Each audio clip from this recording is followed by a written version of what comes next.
Roman slaves weren't just criminals or misfits, they were everyone and anyone who stood on the wrong side of Roman conquest. Many were prisoners of war, dragged from distant lands after battles.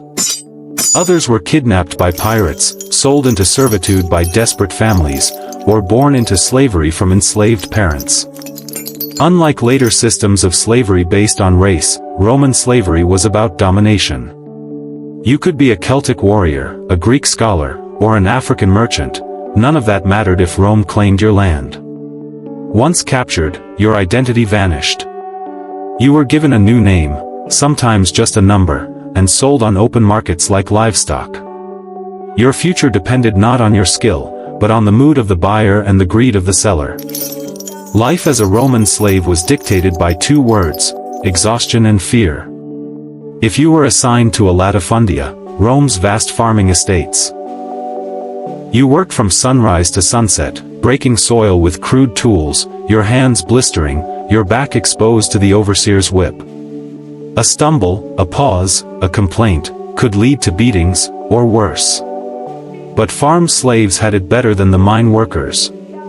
Deep underground, in toxic salt and silver mines, men died slowly, coughing blood, suffocating in dust, their skin peeling from chemical burns. Most didn't survive a year. In wealthy homes, some slaves served as cooks, tutors, nannies, or cleaners.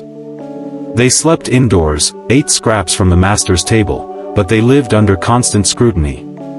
Women were vulnerable to abuse. Men could be punished for a broken plate or a poorly prepared bath.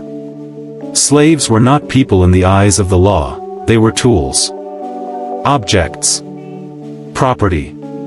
They couldn't marry, own anything, or say no. Their pain had no legal standing. Their deaths, no consequence. In Rome, cruelty wasn't just tolerated, it was sanctioned by law. Under Roman law, a slave was called res, meaning a thing. Masters could whip them, starve them, mutilate them, even kill them, with no legal penalty. In fact, some masters tortured slaves for fun, or as examples to others. One Roman household executed every single slave, over 400 of them, because one of them might have been involved in the murder of their master. That's how the law worked: collective punishment, unchecked power. Branding, chaining, mutilation, these weren't rare. They were routine. Even those slaves who tried to run away faced crucifixion, hung along roads as warnings, their bodies left to rot in the sun. But even the harshest chains can't kill every spirit. And from Rome's depths, rebellion rose. The most famous? Spartacus. A gladiator, a slave, a fighter, who broke free and led over 70,000 slaves in open revolt against the empire. For 2 years, they defeated Roman armies, seized cities, and struck fear into the heart of the Senate. But in the end, Rome crushed them.